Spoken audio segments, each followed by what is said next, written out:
You're on mute. Love when I do that. I'm on mute, guys. All right. Welcome back to the show, everyone. Jax, you know that this has been an episode that I've been particularly looking forward to for a long time. We are often met with fellow NIST nerds, but I usually don't have SOC nerds here in my corner. So we've got a SOC 2 nerd here in the house today. Today's guest is a top cybersecurity voice on LinkedIn. He's well known for his compliance memes, hence Meme King, and he's helping to shape the future of the CPA. Yep, you heard that right, the Certified Public Accountant. So what does the CPA have to do with cybersecurity? With that, let's bring on our guest, Troy Fine.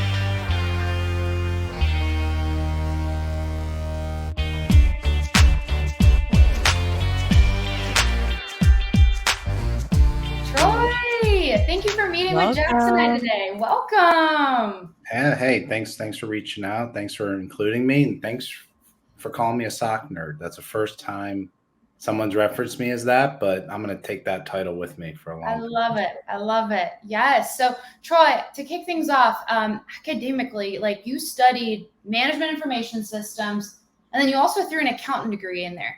So I'd love to get the conversation started on, first off, the thought process behind that, how you started your career, how you ended up in the attestation compliance space that you play in now.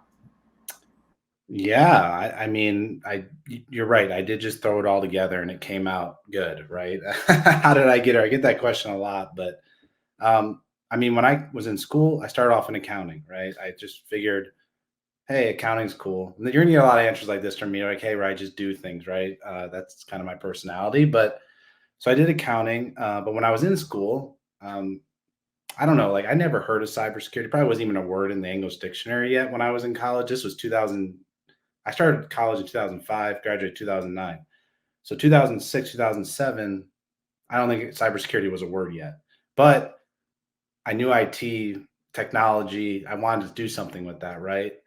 So I was like, if I just do accounting, I'm going to miss out on IT and technology. So why don't I just see if I could go find a major and do something with IT also? Because somehow these two are going to come together in the future for me. I don't know how, but I'm going to do it. And so that's what I did. I just said, okay, MIS looks cool. Like people think, I don't put a lot of thought into these things, but I think that's kind of going to be a theme here. I think some people overthink things, but I just kind of do. I did it. And I was like, I went to Ohio State. There were like, out of all the people in the business school, like in Ohio State has 50,000 students. I think there was like 5 of us that did accounting and MIS both, right? So I was already standing out right away. And it turned out that 2009 hit. We all know what happened in 2009. That was a big financial crisis. Not a good time to be graduating from college, right? And I actually got turned down by CPA firms. Like I would interview at the Big Four. They didn't want me. They didn't understand, like, why'd you doing both? Like they didn't get it. So for 6 months, I didn't have a job after college. And somebody at school was like, that I had friends with, they're like, hey, there's this consulting gig in big data. You might be a good fit. You want to interview, right? You have MIS, so go try it, right? So already this MIS degree is kind of helping me get a job that I didn't even predict. And I went to go interview there, and I had to take like a SQL test. So if you're familiar with like SQL data, SQL queries, I failed the test. Okay, they gave like a big data like SQL test, and I failed it. Like and they're like, you failed the test during the interview, and I'm like, okay, but they're like, you know what? We like you. You have accounting, you have MIS. There's something about you. We want to take a chance on you. So literally, again, these 2 degrees are like helping me without me knowing why or how they're doing it. And so I took that job. While I was doing that job, it was all big data, writing SQL queries, doing database data warehousing. I didn't want to lose my CPA. So I started taking the CPA exam on my own and like paid a lot of money to take the study material, paid for that myself. Normally CPAs go to work at an accounting firm. They pay for your materials. I did that all on my own while I was doing this other job. Ended up passing the CPA, all 4 parts of it while I was doing this job. And then my life kind of changed. I was in Columbus and my wife, or my girlfriend at the time, she lived in Pittsburgh, Pennsylvania, where I live now. And I was like, I'm not going to do long distance anymore. I'm going to move to Pittsburgh. So I was like, what am I going to do? So this job came up, IT audit. Someone found it and it was like, it was at a CPA firm. And I was like, what is IT audit? Okay, let's go do it. Again, see, the reason they hired me was because I had passed all 4 parts of the CPA. And again, he's like, you know what? I'm going to take a chance on you. And that's how my career in GRC started. I ended up doing IT audit during Sarbanes-Oxley, did a lot of ITGC testing. And then guess what? I came across SOC 2 and I was like, what's this? Let's go do it. And then the rest is kind of history. SOC 2 morphed into obtaining my CISP certification, getting my CISA, learning about more cybersecurity, getting more into compliance. And that's how I'm here. And that was my background. Pretty crazy with no planning, and I just did. That's my theme there. That's awesome, though, Troy. I'm like, God, to have the confidence to go through that, not knowing for certain, but trusting your gut instincts is what it sounds like you were doing along the journey, especially initially, because a lot of people wouldn't have had that foresight to get like accounting and IT and thinking, well, these two are going to work together eventually, or at least hope so. But you like stayed the magic 8 ball somewhere. Yeah. Yeah. I just intuition, right? I think a lot. I just go with my gut with a lot of things. Like I think, like I said, like I think people I want to say overthink, but we are given so much information these days, trying to figure out what to do and trying to be like, oh, this is this. If you start listening to it, you get paralysis, decision paralysis. I think if I was doing it now, it would have been a lot harder for me to do because I would have been bombarded with all this information and been like, oh, that's a mistake, or what about this, what about this? I didn't have any of that when I was just like, I'm just going to go do it and try. So I think it would have been a lot harder now, but it's a good takeaway though. Like trust it. And it's so much easier said than done. Like you said, when you have too much information or when you have information that can create analysis paralysis and you see it all the time, people kind of get stuck because maybe they're mid-year in career and they're like, well, I should just stick it out because of all these plethora of reasons. And you just like stuck it out and now you're thriving. You're a SOC nerd, as Erika calls you. And the title down below says SOC nerd, meme king. Meme king, you and Jacob are like buddies. I feel like there's meme wars that go on all the time. So anybody like watching this, you guys go find him on LinkedIn. You'll know what we're talking about as far as the memes go. Hysterical. Hours of laughter. Yes. Hours of laughter. Like share them. They're amazing. Yeah, they're hysterical. So they're a great way to get your team riled up for the week. But it's a great way too to get sometimes very dull and boring information across the finish line for people to kind of understand it. You do it in just a way that it's humorous and your memes like hit home. So they're good. I love that you do that. You've had a very unique career and now you're in the space of compliance and GRC and you work with, you have a knowledge that you may be a SOC nerd and have really in-depth knowledge within SOC, but you have an understanding of various different frameworks. And what we like to do on this show is like demystify careers that are in cybersecurity. And I know that we have individuals that are on the show that are trying to break in. Maybe they're trying to get into the GRC space. And you are currently the Director of Compliance Advisory Services. And it's really clear that at this point in your career, you're familiar, obviously, with those frameworks. So if we have guests that are listening to this right now or watching this and that are curious of like, what recommendations of frameworks would you encourage? I would obviously encourage NIST, but I want to get like a holistic idea of like, okay, I'm a new person coming in. Instead of just maybe one particular framework, what are some high level tips that you would provide as far as recommendations on learning just frameworks as a whole? I know it's a tough question. Yeah, no, it's a good question. I get that question a lot, but I can only answer it based on like kind of my own experience. That's great. But like my experience was, well, as you kind of already noticed, I just kind of put myself out there and took chances, I guess, right? Like when I first started with SOC 2, like I don't think I really knew. I had no idea what I was doing, but I also didn't care if I knew what I was doing. I just wanted to do it and try it.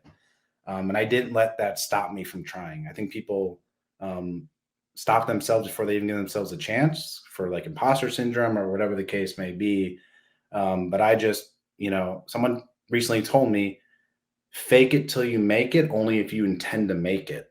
And like that last part of it was like, I always intended to make it. So even if I was kind of faking it a little bit, I always knew I was giving myself time to figure it out because that's just my personality. And what I did is I literally read the SOC 2 guide. So for anybody out there that is like not familiar with AI CPA, they govern the SOC 2 and they come out with these like 400-page documents, right? I read it, the whole thing from front to cover because when I want to learn something, I read the source documents. Like I know that's like sounds simple, but like so many people just want to read headlines or just read an article. But I really like read the whole thing. When I studied for my CISA, I literally read the study book from front to back, like the whole thing. And that's just I just I just like reading, I guess. And I focus reading. I think some people don't focus when they read, but I think when you're reading GRC documents, if you focus while you're reading, don't get distracted, don't be on your phone, don't do any of this, you can actually really gain insights that other people aren't going to gain. And you can quickly become an expert, right? You don't need to memorize these documents, but you need to have mental concepts in your head to when somebody asks you a question, you know exactly where to go to find the answer quickly. And then once you know all these documents, you can start to easily make connections with all of them, right? Like someone says Annex A, I'm like, oh, ISO 27001, ISO 27002. Someone says CSF, I'm like, oh, high trust common security framework, right? Like these things they're right here because I read all the documents and have just constantly reviewed them and referenced them. And that's really how you learn GRC. You don't necessarily know how to code, be technical. You do need to understand basic security concepts. I don't want that to, I think some people just think you can go into GRC, not understand anything about technology or securities, basics, but you need to understand the basics. But if you understand the basics and you're willing to read, which a lot of people in IT and cybersecurity do not like reading. That's what I've learned in my life. If you're willing to read and you're willing to comprehend it, you can be successful in GRC. Because what you're going to do is you're going to take all the information and you're going to boil it down into clear and easy points for people to understand. And they're going to be like, wow, you made that so simple. And you're going to be like, yes, that's why I read the document. And then they're going to be like, you just made some cool memes about this. And I'm going to be like, yes, I did, because I read the documents. And that's all you really have to do, is read the documents. I know it sounds simple, but it's hard for people to do. Yeah, I think people get stuck in that analysis paralysis that you mentioned earlier, right? Where they're like not sure where to get started. So Troy's advice is dive right in, find the authoritative source document and, And read NIST. NIST is good. I think NIST, I actually like NIST, like 853. That's hard to read front to cover, but like that is a comprehensive control framework that will teach you. You'll learn a lot if you read that, right? Access control, encryption, change management. Like, again, you don't have to memorize it, but if I read about access control and I read the 20 controls or the 50 controls, I'm going to get a good idea about access provisioning, removing access reviews, privileged access. Like, you're going to kind of get all these concepts that come to you, and you're going to be able to carry that. And sometimes just knowing the lingo and terminology can get you really far. Yeah. And the crossover and like common domains that all frameworks kind of test for as well. I am going to do a quick little pivot, Troy. So this is a question I've been dying to ask you since it seems like you have a magic crystal ball. But APIs, automation, evidence collection tools, GRC platforms. I mean, we're just seeing tons and tons of players, a lot of movement in this space. If you had a time machine, which one could argue that you might, what would you think for 3 to 5 years from now looks like in this landscape? And I'm talking, how is this disruptive to our customers? How is it disruptive to auditors? Yeah. And this is Troy's opinion, right? I know. The reason I think this question is really interesting is because I think the auditing and GRC world moves so slow in terms of technology. Like, I'm trying to think back, like when I first started 10 years ago, there's not much out there that's helping auditors really like do audits. Excel sheets, Excel. Yeah. It's still very much based on Excel. But where I do think AI will come into play, I do think in 3 to 5 years that auditors will be using all types of auditors, not just security auditors, SOC 2, but financial statement auditors. Like they're all going to be using some form of AI to help them do the tedious work, right? Like if I can have it document my testing for me, you're going to click a button, it's going to do that. Where I think AI can really though like enhance is if we can get AI to train AI to read evidence, so to speak, and assess that evidence kind of for an auditor. Um, but I think that is very difficult, only because I think about like 8 years ago, like I'm in Pittsburgh and like all the self-driving cars were here and the whole rage, like Uber was here, all the self-driving car companies were here. And this was like 7 years ago. Well, it's 2024 almost, and I'm not seeing self-driving cars everywhere. Now we've made a ton of progress, but most cars are not full 100% self-driving, right? So AI in the auditing world is going to have to take baby steps to get where we want it to get, and I think it's going to take longer than 3 to 5 years. But every auditor is different. Every technology stack is different. So training an AI to like interpret it like a human would, like, your firm, Erika, might accept evidence in a different way than firm B, over here. And the firm across the world might accept evidence different. And then each framework might accept evidence different. So I think the goal is to get there. And I think AI is going to get there. But I think it's going to be very difficult to get there. And if somebody tries to do it all at once, it's going to be tough. It's going to have to be baby steps because auditors, there's one thing I've learned, auditors like control. You gotta teach the auditor judgment. But beyond even the auditor judgment that, you have to teach these tools. I mean, yeah, incremental baby steps, but auditor skepticism again is a real thing. So as I look at this space too, I'm like, what are the checks and balances for these tools, right? Is the AI CPA or whatever, insert governing body for whatever framework that utilizes these tools, people are uncomfortable with change. People are uncomfortable with things they don't really know how to assess properly, things they don't understand. You mentioned the control portion of this. So I see there being a lot of hurdles to get to a state where, that is the reality. And we do have automated evidence reviews, and they're checking for timestamps and doing all the tick mark on evidence and whatnot.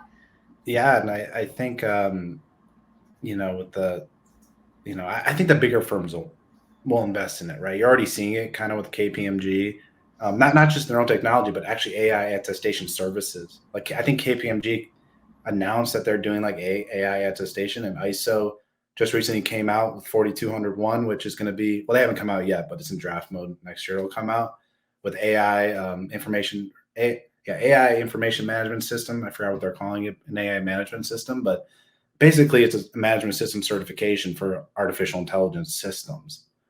Will it be good? I mean, who knows? But are we going to have AI auditing AI? Like, I don't know. Like, where do you draw the line? Right? I mean, but it's necessary, right? Because our auditors are doing such tedious work that, I mean, when I first, they're still typing out their test procedures.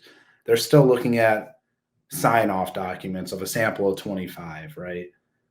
They're still looking at all that stuff. And that stuff is very much 101. Like they don't need to spend their time doing that. If AI could be focusing on that kind of stuff, an auditor could really start focusing on the real risk, right? And really get into it. Yeah, I think you touched on that. If it could free up the ability for us to do a deeper dive on the areas that are riskier, the technical components, I think that's where we would see a lot of value. So I do think that, yeah, and I think the governing bodies would want that because they see a higher quality audit potential. But then it comes back to the trust. How do I trust what the AI is telling me? And auditors, like you said, their judgment, they are skeptic by nature. It's our job. We don't believe anybody. We trust but verify. It's not fun being married to an auditor. I'll put it that way, right? Sometimes it's not even trust but verify. Sometimes it's just verified and there is no trust. So it all depends. So Troy, This conversation has been amazing. I'm going to pivot, though, to a little bit of a lighter topic because I'm curious as far as going back to the memes, being the meme king. Tell us, I mean, you're pretty big on LinkedIn. You have a big following. You have a lot of activity there. It's not all memes, but there's a lot of memes. So where does the inspiration come from behind the memes? And do you by chance remember the first meme you ever posted? Just curious. Yeah. The first thing I posted, I deleted because I was nervous about it. I can understand. Like, I can really? understand. Like, Yeah. I don't even remember. I don't remember that meme. I just remember that when I started to do this, I was really nervous about doing this. Like, would I be good at it? Would it get a lot of engagement? Like, would it devalue the information I was putting out there? Because like when I first started, I was really focused on like educate, and be very professional. Right. I know I don't come off like that, but that was kind of my brand when I first started. And I actually deleted my first one because I was worried. I was like, oh no, I gotta delete this. I can't do this anymore. And it was like 2 minutes after I posted it. And then I tried it again like a week later. And I remember, I don't know if it was the first one, but this was the one that really got me like, I'm gonna keep doing this. And I think it was when you get your first security job and you find out it's filling out security questionnaires. And it was a kid who does like a slam dunk on a little tyke soup, and he then turns around and he's like bumping his chest. He's like so happy to get the job. And then this hoop just comes down and knocks him on the head and knocks him over. Like, oh no, like you're so happy, and then like you just get like security questionnaire. And it got like 500 reactions, and I was like, wow, this hit home with people. And then I just started, SOC 2 now certification. I just started like thinking about like other things like build my brand, and like I never thought it would like take off the way it did, but I think what ended up happening is that people, if you're able to tie, well, one is it's humorous. So in security can be dry and burnt, people are burnt out, so they like to laugh. So I like, making people laugh, but if you can put a comedic twist to it, there's actually, I think subconsciously people think that you get it more. Like, oh, look at what he's able to do with these memes and these, he gets it. And you kind of earn more respect, and you actually enhance your expertise with a meme if you're good at it, which I found really surprising, but it worked out very well for me. You're gonna have to put this on your resume. He's that good, right, Erika? Yeah. Oh yeah, you got to keep them coming. Give the people what they want. I know, and it's a lot of pressure. Like not pressure, but like, if you do too much of it, it's hard to do. So I try to balance it with like putting memes out and then putting like posts out that aren't memes, because mentally it's like really hard to keep coming up with good memes. Oh yeah. It's also really hard to keep coming up with posts that aren't memes. So I use it as like a balancing act to like help me like keep the information fresh. And it works out well, but it is a lot of pressure, because when I put it out there, I'm like checking it really quickly. Like, oh, is this going to get good engagement? But like, I try not to check it, but I'm also like, I don't know. It's just I want them to be funny, but I don't want them to like be offensive sometimes. I don't know. There's more to it than people think, I guess, but I'll try to keep them coming, but it's hard to keep material. It's hard. I'm running out of material. So if you have any ideas, any listeners, shoot them my way if you have ideas. Yeah. Find Troy, find you guys. All right. So as we wrap this up, what is the best way for individuals to find you? I'm guessing LinkedIn. LinkedIn. I don't even really use the other social media sites at this point. So LinkedIn for sure. Shoot me a message, comment on my posts, good or bad, disagreeing. Like, I don't care. Like, as long as it's constructive, I'm happy to respond to it. That's all I ask. Just constructive criticism. That's it. I love it. Awesome. Well, thank you, Troy, for coming on the show. It's great to have you. So great to have you, Troy. Thank you. Yeah, thanks for having me. It was fun. Oh my gosh. Finally got Troy on here. Yeah. All right. People, you heard it. You start sending meme ideas to Troy. Listen, if you come up with your own meme and tag Troy, you might be so, he might bless it with a retweet. You don't know. Uh-oh. I don't know. I don't know if they retweet on LinkedIn. I don't know if that's a thing, but I think reshare. I think I'm talking with you. I'm tracking with you though. He will reshare, retweet, and do all of things. But this was awesome. Again, you guys, everybody either watching this or seeing this, thank you all for your support. If you are watching this on our YouTube, go ahead and hit that like button, subscribe button. You know what to do. Share it out with others. And we're going to see you guys in 2 weeks. Thanks again. Bye. Bye.